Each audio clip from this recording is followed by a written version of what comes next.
പിതാവിന്റെയും പുത്രന്റെയും പരിശുദ്ധാത്മാവിന്റെയും നാമത്തിൽ ആമേൻ. പ്രാർത്ഥിക്കാം. അമ്മേ പരിശുദ്ധമ്മേ, അമ്മേ പരിശുദ്ധമ്മേ, ദൈവമാതാവേ, കൃപാസനത്തിലൂടെ ഞങ്ങൾക്കും ഞങ്ങളുടെ ദേശത്തിനും അമ്മ മധ്യസ്ഥം തേടി തന്ന എല്ലാ അനുഗ്രഹങ്ങൾക്കും കൃപകൾക്കും ഞങ്ങളിപ്പോൾ ഹൃദയം നിറഞ്ഞ നന്ദി പറയുന്നു. അമ്മേ പരിശുദ്ധമ്മേ, ദൈവമാതാവേ, 2004 ഡിസംബർ 7 ഉച്ചകഴിഞ്ഞ് 2:30 കൃപാസനത്തിൽ സംഭവിച്ച അമ്മയുടെ പ്രത്യക്ഷപ്പെടലിനെ കുറിച്ച് തിരുസഭയ്ക്ക് സമർപ്പിച്ചിരിക്കുന്ന പഠനരേഖകളുടെ മേൽ സഭാത്മകമായ പഠനം ആരംഭിക്കുവാൻ ഞങ്ങൾ പ്രാർത്ഥിക്കുന്നു. അമ്മേ പരിശുദ്ധമ്മേ, ഭൂസ്വർലോകങ്ങളുടെ രാജ്ഞിയായ അങ്ങേയ്ക്ക് ഭൗമ സംരക്ഷണത്തിനായി പ്രപഞ്ച പ്രകൃതിയെ തന്നെ തിരുസഭ പ്രതിഷ്ഠിക്കുവാൻ ഈ പ്രത്യക്ഷീകരണം വഴി ഇടയാക്കണമേ. പരിശുദ്ധമ്മേ, ജപമാല മാതാവേ, സകല കൃപാസനം പ്രാർത്ഥനകളോടും ചേർത്ത് ഞങ്ങളിപ്പോൾ പ്രാർത്ഥിക്കുന്ന ഈ കുടുംബത്തിന്റെ പ്രത്യേക നിയോഗം. മക്കളെ,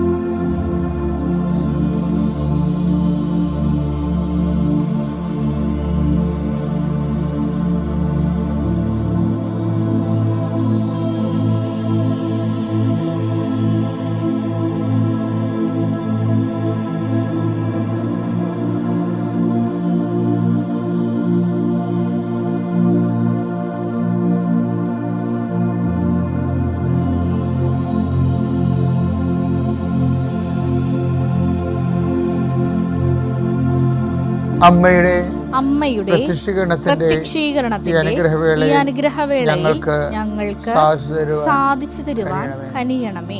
വിശ്വാസ പ്രമാണം. സർവശക്തനായ പിതാവും ആകാശത്തിന്റെയും ഭൂമിയുടെയും സൃഷ്ടാവുമായ ദൈവത്തിൽ ഞാൻ വിശ്വസിക്കുന്നു. അവിടുത്തെ ഏകപുത്രനും ഞങ്ങളുടെ കർത്താവുമായ ഈശോമിശിഹായിലും ഞാൻ വിശ്വസിക്കുന്നു. ഈ പുത്രൻ പരിശുദ്ധാത്മാവിനാൽ ഗർഭസ്ഥനായി കന്യകാമറിയത്തിൽ നിന്ന് പിറന്ന് പൊന്തിയോസ് പീലാത്തോസിന്റെ കാലത്ത് പീഡകൾ സഹിച്ച് കുരിശിൽ തറയ്ക്കപ്പെട്ട് മരിച്ച് അടക്കപ്പെട്ട് പാതാളങ്ങളിൽ ഇറങ്ങി മരിച്ചവരുടെ ഇടയിൽ നിന്ന് 3-ാം നാൾ ഉയർത്ത് സ്വർഗത്തിലേക്ക് എഴുന്നള്ളി സർവശക്തിയുള്ള പിതാവായ ദൈവത്തിന്റെ വലതുഭാഗത്തിരിക്കുന്നു. അവിടെ നിന്ന് ജീവിക്കുന്നവരെയും മരിച്ചവരെയും വിധിക്കുവാൻ വരുമെന്നും ഞാൻ വിശ്വസിക്കുന്നു. പരിശുദ്ധാത്മാവിലും ഞാൻ വിശ്വസിക്കുന്നു. വിശുദ്ധ കത്തോലിക്കാ സഭയിലും പുണ്യവാന്മാരുടെ ഐക്യത്തിലും പാപങ്ങളുടെ മോചനത്തിലും ശരീരത്തിന്റെ ഉയർപ്പിലും നിത്യമായ ജീവിതത്തിലും ഞാൻ വിശ്വസിക്കുന്നു. ആമേൻ. സ്വർഗ്ഗസ്ഥനായ ഞങ്ങളുടെ പിതാവേ, അങ്ങയുടെ നാമം പൂജിതമാകണമേ. അങ്ങയുടെ രാജ്യം വരണമേ. അങ്ങയുടെ തിരുമനസ് സ്വർഗത്തിലെ പോലെ ഭൂമിയിലും ആകണമേ. അന്നു വേണ്ടുന്ന ആഹാരം ഇന്ന് ഞങ്ങൾക്ക് തരണമേ. ഞങ്ങളോട് തെറ്റ് ചെയ്യുന്നവരോട് ഞങ്ങൾ ക്ഷമിക്കുന്നത് പോലെ ഞങ്ങളുടെ തെറ്റുകൾ ഞങ്ങളോടും ക്ഷമിക്കണമേ. ഞങ്ങളെ പ്രലോഭനത്തിൽ ഉൾപ്പെടുത്തരുതേ, തിന്മയിൽ ഞങ്ങൾ രക്ഷിക്കണമേ. ആമേൻ. നന്മ നിറഞ്ഞ മറിയമേ, സ്വസ്തി.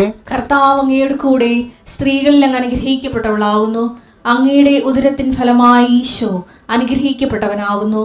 പരിശുദ്ധ മറിയമേ, തമ്പുരാന്റെ അമ്മേ, പാപികളായ ഞങ്ങൾക്ക് വേണ്ടി ഇപ്പോഴും ഞങ്ങളുടെ മരണസമയത്തും തമ്പുരാനോട് അപേക്ഷിക്കണമേ. ആമേൻ.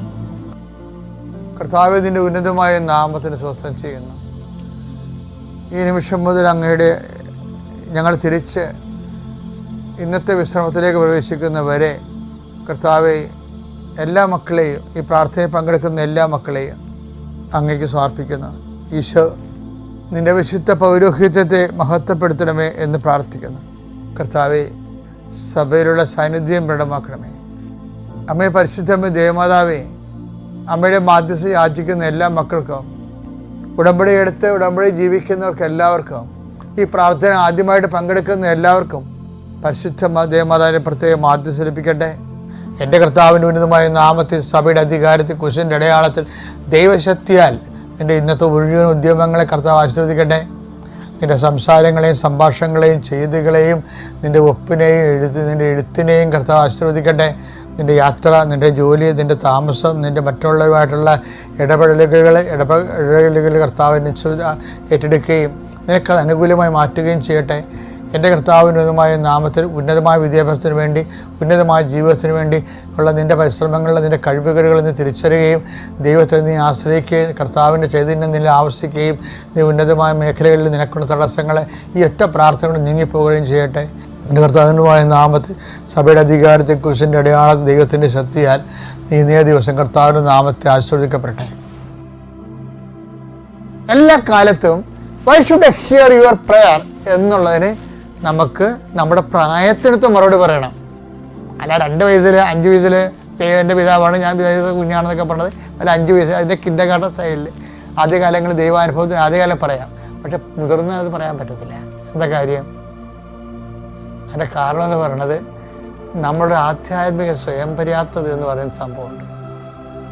Self sufficiency, spiritual self sufficiency. ഞാനിപ്പോൾ നിങ്ങളോട് സംസാരിക്കുന്നത് സ്പിരിച്വൽ സെൽഫ് സഫീഷ്യൻസിയെ കുറിച്ചാണ്. അത് ഒരു പ്രധാനപ്പെട്ട വിഷയമാണ്.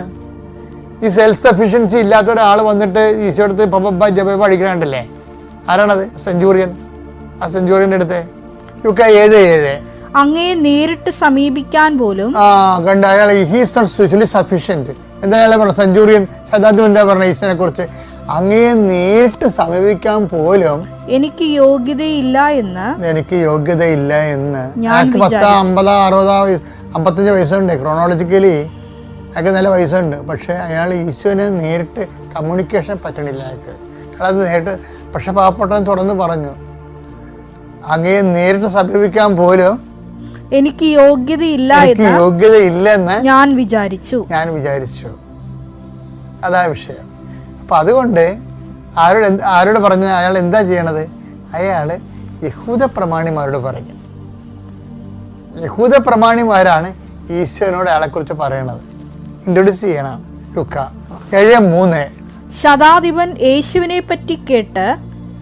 യേശുവിനെ കുറിച്ച് കേട്ട് തന്റെ ഭൃത്യനെ സുഖപ്പെടുത്തണമെന്ന് അപേക്ഷിക്കാൻ ചില യഹൂദ പ്രമാണികളെ അവന്റെ അടുത്ത് അയച്ചു.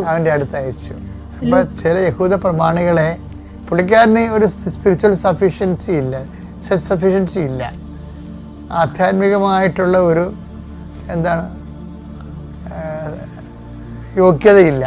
അതുകൊണ്ട് അയാൾ വേറെ ഒരാളെ ചട്ടം കിട്ടുകയും അവർ വന്ന് എന്താ പറയണമെന്ന് വെക്കേ, അവർ വന്ന് ഈശ്വരനോട് അയാളെ ഇൻട്രൊഡ്യൂസ് ചെയ്യണ ഭാഗമുണ്ട്. ലുക്ക 7:4-5 അവർ യേശുവിന്റെ അടുത്ത് വന്ന് കേണപേക്ഷിച്ച് പറഞ്ഞു. അവരും വന്നിട്ട് കേണപേക്ഷിക്കണം കേട്ടാ, നേരെ ഒന്നും പറയണില്ല. പറഞ്ഞു, നീ ഇത് ചെയ്തു കൊടുക്കാൻ അവൻ അർഹനാണ്. സെഞ്ചൂറിയൻ ശതാധിപൻ അർഹനാണെന്ന്. എന്തെന്നാൽ അവൻ നമ്മുടെ ജനത്തെ സ്നേഹിക്കുന്നു. ക്വാളിറ്റിയുള്ളതായ അവൻ നമ്മുടെ ജനത്തെ സ്നേഹിക്കുന്നു. നമുക്കൊരു സിനഗോഗ് പണിയിച്ചു തരികയും ചെയ്തിട്ടുണ്ട്. അത് ഞാൻ ഒഴിവാക്കരുത്.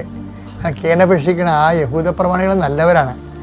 കേണപേക്ഷിക്കണമെന്ന് വെച്ച് കഴിഞ്ഞാൽ എന്തെങ്കിലും കാരണവശാൽ ഒഴിവാക്കപ്പെടാതിരിക്കാനാണ് കേണപേക്ഷിക്കണത്. എന്നിട്ട് കാര്യം പറയും. അതെന്താണ്? ആ ശതാധിപൻ്റെ ഒരു ആസ്തി ഭദ്രത എന്ന് പറയും. അയാൾ ദൈവത്തിൻ്റെ സന്നിധി സമ്പന്ന. Why should I hear your prayer? ഈ പ്രശ്നം തന്നെ നമുക്ക് മുന്നത്. Why should I hear the prayer of the centurion? എന്താണ്? 2 കാര്യങ്ങളാണ്. ഒന്ന്, അവൻ നമ്മുടെ ജനത്തെ സ്നേഹിക്കുന്നു. രണ്ടാമത്തെ എന്താണ്?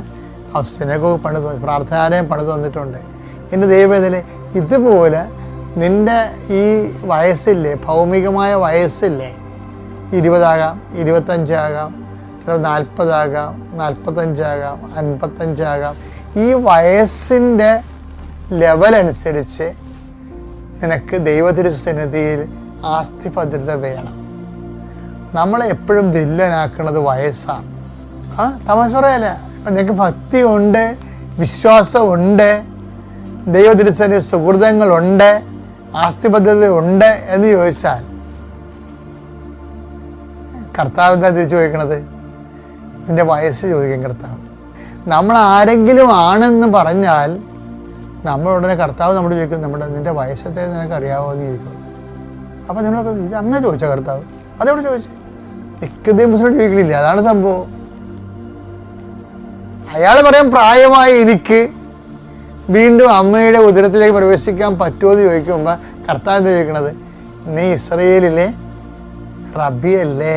അതാ നിന്റെ സ്റ്റാറ്റസ്. അതാണ് ഇസ്രയേലിലെ റബി എന്ന് പറയുമ്പോൾ ചിലപ്പോൾ തന്നെ റബിയാകത്തില്ല, അതിന് നല്ല പ്രായവും പക്വതയും ഇരുത്തവും വന്നിരിക്കണം. റബി അയാളുടെ ക്രൊണോളജി ക്ലിയർ, അയാളുടെ ഇമോഷൻ മച്യൂരിറ്റി, അയാളുടെ സ്റ്റാറ്റസ്, അയാളുടെ സ്റ്റാറ്റസിന് പറ്റുന്ന രീതിയിൽ അയാൾക്ക് ദൈവത്തോടുള്ള റിലേഷൻസ് ഉണ്ടാകണം. യോഹന്നാൻ 3:10. യേശു പറഞ്ഞു, നീ ഇസ്രായേലിലെ ഗുരുവല്ലേ? അതിന്റെ നിക്കോദേമോസിനോട് പറഞ്ഞാണ്, നീ ഇസ്രായേലിലെ ഗുരുവല്ലേ? എന്നിട്ടും ഇക്കാര്യമൊന്നും മനസ്സിലാകുന്നില്ലേ? അവന്റെ സ്റ്റാറ്റസിൽ ഇതൊക്കെ മനസ്സിലാക്കേണ്ടതാണ്. അപ്പം അവൻ എന്താണ് വീണ്ടും ജനിക്കുന്ന കാര്യങ്ങളാണ് ഈ പറയണത്. അയാൾ ചോദിക്കണത് വീണ്ടും എങ്ങനെ ജനിക്കും, ഞാൻ പ്രായമായില്ലെന്ന് ചോദിക്കണത്. ഇപ്പം പ്രായമായിട്ട് കാര്യമില്ല, പ്രായത്തിനൊപ്പം അറിവുണ്ടാകണമെന്നാണ് പറയണത്. മനസ്സിലായില്ലേ? അത് ഭയങ്കര നിസ്സാരമല്ല, അത് ഭയങ്കര വെല്ലുവിളിയാണത്. അപ്പോൾ നമ്മളുടെ പ്രായത്തിനൊപ്പം ദൈവാനുഭവം നമുക്കുണ്ടാകണം. പ്രായത്തിനൊപ്പം നമുക്ക് ദൈവത്തിനെക്കുറിച്ച് അറിവും അനുഭവവും ഉണ്ടാകണം. അതുകൊണ്ട് അങ്ങനെ ഒരു അപ്ഡേഷൻസ് വന്നാലാണ് നമുക്ക് അതിജീവിക്കാൻ പറ്റത്തുള്ളൂ എല്ലാ വിഷയങ്ങളെയും.